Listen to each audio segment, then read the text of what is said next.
In the cradle of the New World, the island of Tanzia is home to a new and great race called the Akazi. The Akazi had little interest in technology and material wealth. They pursued wisdom above all else.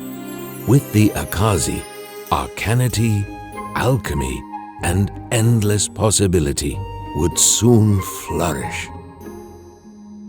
Because of their unique values, other races often regarded them as primitive and mistook them for weak. A critical mistake. Life was good on Tanzia until one day, a terrible evil known as the Skeleton King came to claim the island. Tanzia was a symbol of freedom and the seed of arcanity in the New World. Tanzia was a trophy the Skeleton King could not resist. Tanzia would be his new home, and he would reshape the islands in his own dark image. The greatest Akazi warriors confronted the Skeleton King and his undead armies, and one by one, the Akazi fell. This terrible evil fought with an advantage, a unique knowledge of something born of this new world. This enemy fought with arcanity. The new world was young, and few understood the mysteries of arcanity. But one Akazi had already attained a mastery greater than any other, and the Skeleton King soon met his match. The Skeleton King was furious. This small, frail creature had undone decades of preparation with a single blow. The Skeleton King retreated, and the Akazi did not pursue. Tanzia was safe once again. The Akazi continued to flourish, and the Great One continued to pioneer alchemy and arcanity.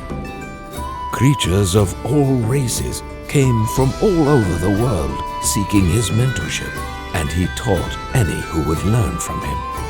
Until one day, something more pressing demanded his attention. The Great One was blessed with many children and many grandchildren whom he loved dearly.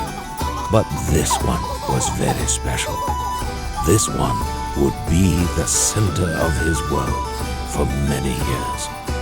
As the child grew, he showed great aptitude for arcanity. No grandparent ever felt more love or pride for a child as the Great One did for his young grandson. But he knew that their precious time together would be short. The Skeleton King was already plotting a terrible revenge against his new foe. He would end the Great One's bloodline.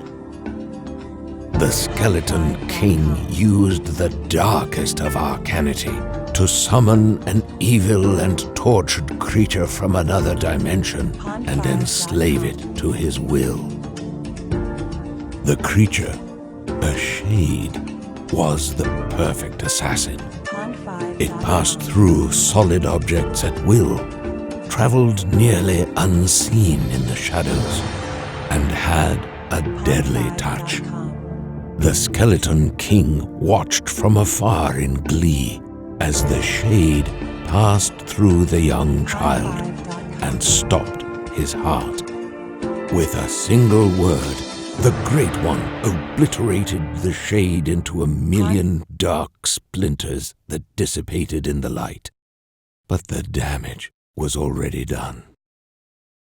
As the Great One fell to his knees, weeping over the body of his young grandson, the Skeleton King was very, very pleased. But the Skeleton King had once again underestimated his Akazi foe And when the Great One sensed that the Skeleton King was no longer watching, the illusion was lifted, and the child was smiling once again.